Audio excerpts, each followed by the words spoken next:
आजको यस भिडियोमा MBS second सेमेस्टरमा रहेको capital structure and cost of क्यापिटलको दोस्रो महत्त्वपूर्ण क्वेशन सल्भ गर्न गइरहेको छु, जुन एक्जाममा 2021 मा सोधिएको छ।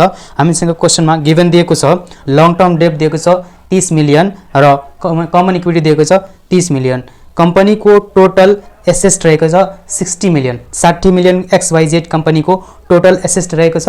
यो पुरानो डेटा हो र यसको आधारमा बनेको छ कम्पनीले the company plan to raise and invest 30 million in new project र कम्पनीले नयाँ प्रोजेक्टमा 30 मिलियन अझै लगानी गर्न खोजिरहेको छ र त्यसको आधारमा केही इन्फर्मेसनहरू दिएको छ तर र रिक्वायरमा सोधिएको छ to maintain the present capital structure how much of the capital budget must XYZ finance by equity, how much of the new equity fund needed must with the generated internally and externally। यो company जुन छ त्यो कम्पनीको present capital structure maintain गर्नको लागि यसको अर्थ हो जुन कम्पनीले डेप्टबाट 30 मिलियन र इक्विटीबाट पनि 30 मिलियन, यसको अर्थ हो 50% डेप्टबाट र 50% भनेको इक्विटीबाट पुँजी सङ्कलन गरेको छ कम्पनीले।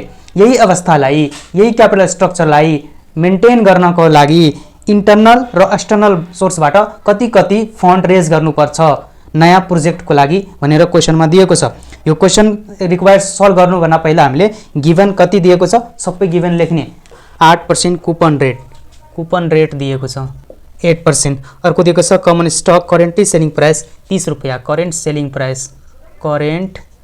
सेलिङ प्राइस कति दिएको छ RS P0 = RS 30 रुपैयाँ दिएको छ। नेट द कम्पनी 27 भनेको के हो? नेट प्रॉफिटको रुपिज हो। नेट प्रॉफिट जसलाई हामीले NP ले डिनोट गर्छौं त्यो कति दिएको छ हामीलाई 27 रुपीस। 30 रुपैयाँ P0 छ र NP भनेको 27। यसको अर्थ हो 30 - 27 भनेको 3 रुपैयाँ केमा फ्लोटेसन कस्टमा खर्च भएको छ। अरु क्वेशनले के भन्दैछ?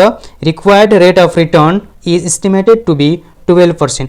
12% रिक्वायर्ड रेट अफ रिटर्न छ। कति छ? 12% रहेको छ। अर्को इन्फर्मेसन छ हामीसँग dividend yield of 4%। Dividend yield दिएको छ कति? 4%।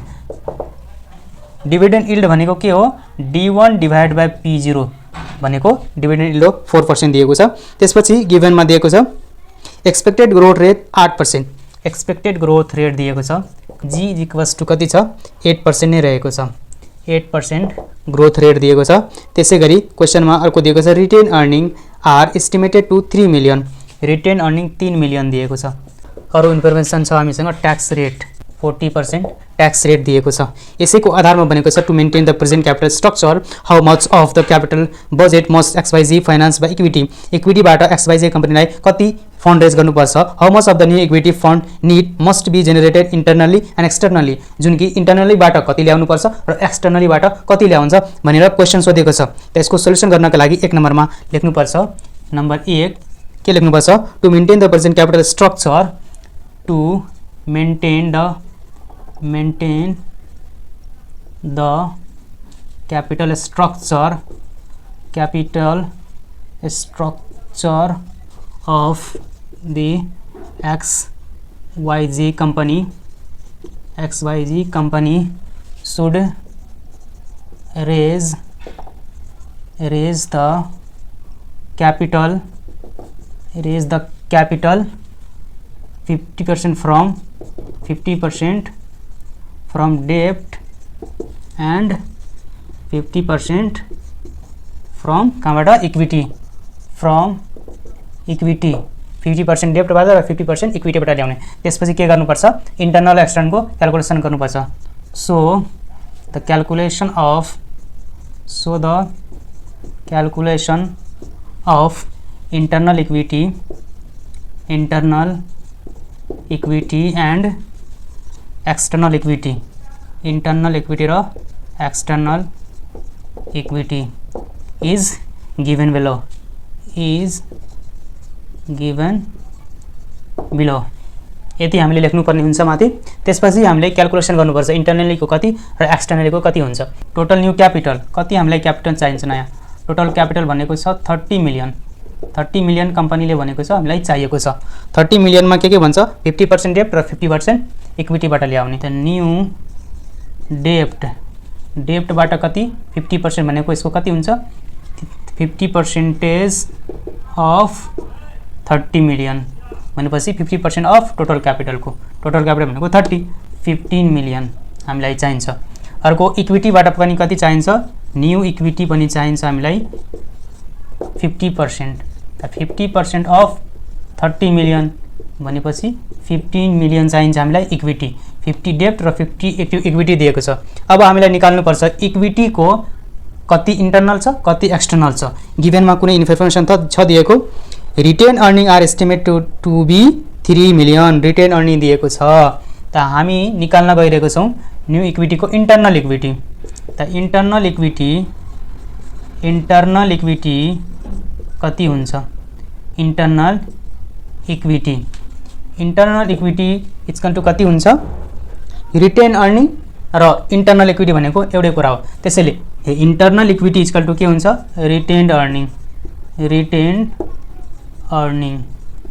त रिटेन अर्निङ कति दिएको छ, इन्टरनल इक्विटी रिटेन अर्निङ दिएको छ 3 मिलियन दिएको छ। अब इन्टरनल त निस्किसक्यो, इन्टरनल इक्विटी भनेकै के हो, रिटेन अर्निङ हो जुन 3 मिलियन दिएको छ। अब हामीलाई एक्सटर्नल इक्विटी निकाल्नुपर्छ।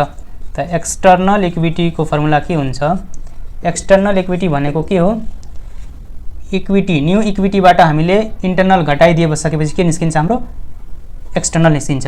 न्यू इक्विटीबाट इन्टरनल घटायो भने के हुन्छ, एक्सटर्नल इक्विटी निस्किन्छ। त यहाँ लेख्नु total new equity minus total new equity minus internal equity, minus गर्नु इन्टरनल इक्विटी। त इन्टरनल इक्विटी कति रहेको छ, टोटल इक्विटी कति छ, 50% अफ 30 भनेको 15 मिलियन माइनस इन्टरनल इक्विटी कति छ हामीसँग 3 मिलियन। त यो माइनस गर्दाखेरि कति आउँछ, 12 मिलियन। यो 12 जुन मिलियन छ त्यो भयो एक्सटर्नल इक्विटी। यसरी हामीले इन्टरनल र एक्सटर्नल इक्विटीको क्याल्कुलेसन गर्न सक्छौँ। अरू हाम्रो क्वेसन नम्बर 2 मा दिएको छ, रिक्वायर्ड नम्बर 2 मा के भनेको छ, क्याल्कुलेट द कस्ट अफ डेब्ट एन्ड इक्विटी कम्पोनेन्ट्स। क्याल्कुलेट गर्न भन्छ कस्ट अफ डेब्ट एन्ड कस्ट अफ इक्विटीको। कस्ट अफ डेब्टको क्याल्कुलेसन गर्ने, केडी निकाल्ने, त्यसपछि क्रेडिटी निकाल्ने, डेब्टको कस्ट कति हुन्छ र इक्विटीको कस्ट कति हुन्छ। त डेब्टको कस्ट निकाल्ने, त्यसपछि इक्विटीको निकाल्दाखेरि इन्टरनली र एक्सटर्नली दुईटै इक्विटीको कस्ट क्याल्कुलेसन गर्ने। त यहाँ लेख्नुपर्छ 2 नम्बरमा क्याल्कुलेसन अफ कस्ट अफ डेब्ट and equity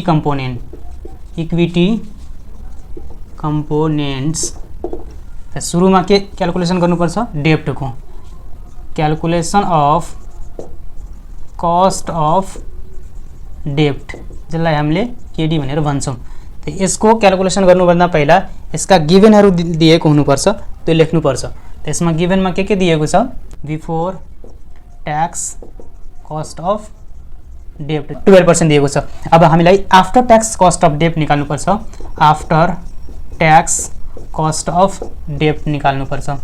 after tax cost of डेब्ट भनेको केडिटी निकाल्नुपर्छ हामीलाई। त केडिटीको फर्मुला हुन्छ, we have KDT is equals to KD one minus tax rate. KD भनेको कति छ, 12%, 1 माइनस ट्याक्स रेट भनेको 0.40। क्याल्कुलेसन गर्दा कति आउँछ, 7.2 आउँछ। अब के निकाल्न भनिरहेको छु, अर्को क्वेसनमा हामीलाई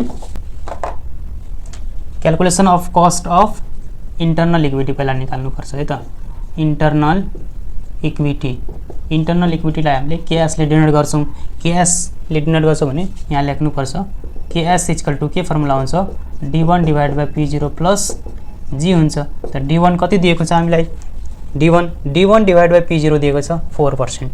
D1 डिभाइड बाई D0 भनेको 4%, D1 डिभाइड बाई 40 भनेको 0.04 पनि लेख्न सकिन्छ। त्यसपछि प्लस ग्रोथ रेट कति छ, 8% दिएको छ। त 0.08, त 0.08 र 0.04 गर्दा कति आउँछ, 0.12 आउँछ है त।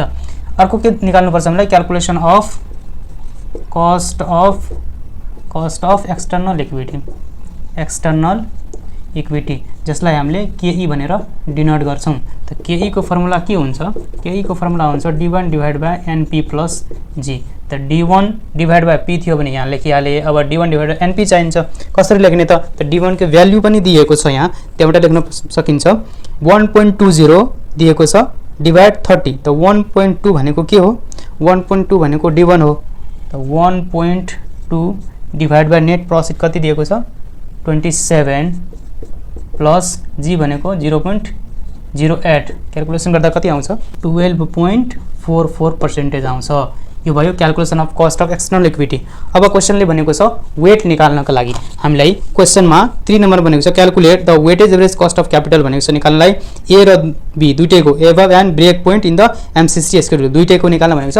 सुरुमा क्याल्कुलेसन गर्नुपर्छ WACC4 एबभको लागि गर्नुपर्छ। एबभ भनेको के हो एक्सटर्नल र बिलो भनेको इन्टरनल। यसको लागि क्याल्कुलेसन गर्नुपर्छ WACC यसको फर्मुला हुन्छ KDT into WD plus KE into WE। WACC4 बिलोको यदि निकाल्छौँ भने इन्टरनल इक्विटीको लागि त्यसको फर्मुला हुन्छ WACC equals to KDT into WT plus KS into WS। KDT कति थियो सुरुमा त्यो राख्ने, वेट कति थियो 0.05 थियो यसमा, प्लस KS कति थियो कस्ट निकालेको र त्यसको वेट कति थियो 0.5 कति थियो सबै लेखेर क्याल्कुलेसन गर्नु। यो नै हाम्रो हुन्छ के weightage average cost of capital. कस्तो लाग्यो भिडियो? जस्तो लाग्यो त्यस्तै प्रतिक्रिया कमेन्ट बक्समा राख्दिनु होला। भिडियो मन परेको छ भने भिडियोलाई लाइक र च्यानललाई अहिलेसम्म सब्स्क्राइब गर्नुभएको छैन भने कृपया च्यानललाई सब्स्क्राइब गरिराख्नु होला, किनभने यस्तै भिडियोहरू तपाईहरुको लागि ल्याइराख्छु। हस्त take care, best of luck and thanks for watching this video.